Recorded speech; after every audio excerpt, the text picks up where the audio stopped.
અધ્યાય 10મો વિભૂતિ યોગ. શ્રી ભગવાન કહે છે, હે અર્જુન, હું કોઈ પણ સમયે પ્રગટ થાઉં તો તેની મોટા દેવતાઓ કે ઋષિમુનિઓને પણ ખબર પડતી નથી. દેવો તથા મોટા ઋષિઓની ઉત્પત્તિનું મૂળ કારણ જ હું છું. એટલે મારી દયા ન થાય ત્યાં સુધી મને કોઈ જાણી નથી શકતું. હું બધાના મૂળરૂપ છું અને તેથી મારી પહેલાં બીજું કોઈ નથી.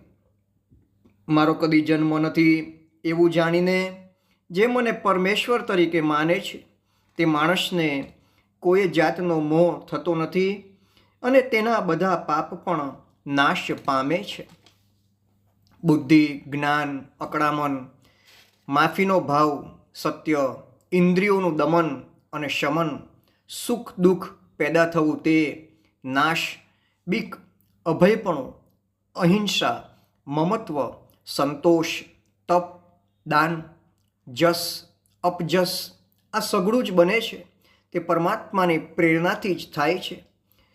ભૃગુ વગેરે ઋષિઓ, સનક વગેરે તથા તે બધાના પૂર્વજો, સ્વયંભૂ વગેરે મનુઓ આ બધા જ ઈશ્વરમાં આસ્થાવાળા હતા. તે બધા ઈશ્વરના જ સંકેતથી પેદા થયા હતા. આ ભૃગુ વગેરે મુનિઓની જ બધી પ્રજા, તેમના પુત્ર, પૌત્રો, ચેલાઓ વગેરેથી જ જગત ભરેલું છે. પરમાત્માની આવા પ્રકારની વિભૂતિઓને જે જાણે તે ખરેખર યોગ પામીને પ્રભુમય બની જાય છે. આ જગતનું કારણ પરમાત્મા છે અને જગતનું હલન ચલન પણ તેમના જ વડે છે. ભગવાનના બુદ્ધિવાળા સાચા ભક્ત આ બધું સમજે છે અને તેથી પૂરી શ્રદ્ધા અને ભક્તિ રાખીને તેઓ હંમેશા પ્રભુનું ભજન કરે છે. આ ભક્તોનું ચિત્ત પ્રભુમાં જ હોય છે. તેઓ ઇન્દ્રિયો પર કાબૂ રાખે છે અને પ્રભુને પોતાના પ્રાણ પણ સોંપી દે છે.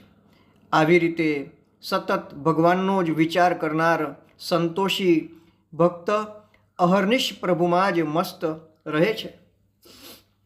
પરમાત્માનું આવું ભજન કરનાર બુદ્ધિયોગ પ્રાપ્ત કરે છે અને તેનાથી જ તે પરમાત્માને પામે છે. ભગવાન તેના અંતરમાં વસીને જ્ઞાનરૂપી પ્રકાશમય તેજ પાથરે છે. તેથી સંસારરૂપી અજ્ઞાનમય અંધકાર નાશ પામે છે. અર્જુન બોલ્યો છે, હે પ્રભુ, ભૃગુ વગેરે મોટા ઋષિઓ, દેવર્ષિ નારદ, અશિત દેવલ, વેદવ્યાસ આ બધા જ કહે છે કે તમે પરબ્રહ્મ, અત્યંત પવિત્ર, પરમધામ, નિત્ય, આદિદેવ, પોતાની જાતથી જ પ્રકાશિત પરમ તેજ અને સર્વવ્યાપક છો. હું પણ આ વાતને માનું છું. તમારા લીલા સ્વરૂપોને દેવો કે દૈત્યો કોઈ જાણતું નથી. હે પુરુષોમાં શ્રેષ્ઠ, તમે બધા પ્રાણીઓને ઉત્પન્ન કરનારા અને બધા ભૂતોના ઈશ્વર છો. હે દેવાધિદેવ, જગતના પતિ, તમારા સ્વરૂપને તો એકલા તમે જ જાણી શકો, બીજું કોઈ જાણી શકે તેમ નથી. જે દિવ્ય વિભૂતિઓથી આ જગતમાં તમે વ્યાપીને રહ્યા છો તે વિભૂતિઓનું વર્ણન પણ તમારા સિવાય કોઈ કરી શકે તેમ નથી.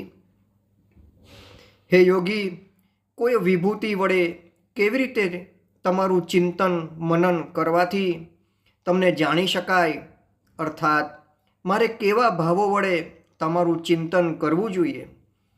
જેમાં બધી શક્તિઓ છે એવા સર્વજ્ઞપણાવાળા તમારા યોગ, ઐશ્વર્ય અને વિભૂતિઓનું તમે વિસ્તારથી વર્ણન કરો. તમારા અમૃત જેવા વચન સાંભળતા મને સંતોષ થતો નથી. ભગવાન બોલ્યા છે, હે કુરુઓમાં શ્રેષ્ઠ, હું ટૂંકમાં મારી વિભૂતિઓનું જણાવું છું, કારણ કે તેનું પૂરું વર્ણન થઈ શકે તેમ નથી. હે ગુડાકેશ, બધા પ્રાણીઓના અંતરમાં રહેલો નિંદાને જીતનારો આત્મા તે હું છું. વળી તે બધાનો આદિ, મધ્ય અને અંત પણ હું જ છું. હે અર્જુન, 12 આદિત્યોમાં હું વિષ્ણુરૂપ છું. બધા પ્રકારના તેજમાં સૂર્ય, વેદમાં સામવેદ, દેવોમાં ઇન્દ્ર, ઇન્દ્રિયોમાં મન, ભૂતોમાં જ્ઞાન, રુદ્રોમાં શંકર, યક્ષો અને રાક્ષસોમાં કુબેર, વસુઓમાં અગ્નિ, પર્વતોમાં સુમેરુ, પુરોહિતોમાં બૃહસ્પતિ, સેનાપતિઓમાં કાર્તિક, જલાશયોમાં સમુદ્ર, મહર્ષિઓમાં ભૃગુ, પદોમાં ઓમકાર, યજ્ઞોમાં જપયજ્ઞ, સ્થાવરોમાં હિમાલય, વૃક્ષોમાં પીપળો, દેવર્ષિમાં નારદ, ગંધર્વોમાં ચિત્રરથ, સિદ્ધ મુનિઓમાં કપિલ મુનિ, ઘોડાઓમાં ઉચ્ચશ્રવા, હાથીઓમાં એરાવત, માણસોમાં રાજા, હથિયારોમાં વજ્ર, ગાયોમાં કામધેનુ અને પ્રાણી માત્રમાં કામ. આ બધા મારા સ્વરૂપો છે. બધા સાપોમાં વાસુકી અને નાગોમાં શેષનાગ એ મારા સ્વરૂપ છે. જળમાં રહેનારાઓમાં વરુણ, પિતૃઓમાં અર્યમા, શિક્ષા કરનારાઓમાં યમરાજ, દૈત્યોમાં પ્રહલાદ, ગણતરી કરનારાઓમાં કાળ, પ્રાણીઓમાં સિંહ, પક્ષીઓમાં ગરુડ, પવિત્ર કરનારાઓમાં વાયુ, હથિયાર ધારણ કરનારામાં રામ, જળચર પ્રાણીઓમાં મગર, નદીઓમાં ગંગા, તેમજ સૃષ્ટિના આદિ, મધ્ય અને અંત. આ બધા જ મારા સ્વરૂપો છે. બધી વિદ્યાઓમાં આધ્યાત્મ વિદ્યા, વાદ વિવાદ કરનારાઓમાં સિદ્ધાંતો, અક્ષરોમાં અકાર, સમાસોમાં ધ્રંદ્ર અને જગતમાં વિનાશ ન પામે તેવા કાળ તથા કર્મના ફળ ગણનાર વિધાતાઓમાં વિશ્વતોમુખ નામનો વિધાતા હું જ છું. બધાનો નાશ કરનાર મૃત્યુ અને બધાની ઉત્પત્તિ કરનાર પણ હું જ છું. સ્ત્રીઓમાં કીર્તિ, વાણી, શ્રી, સ્મૃતિ, મેઘા, ગતિ અને ક્ષમા એ પણ મારા સ્વરૂપો છે.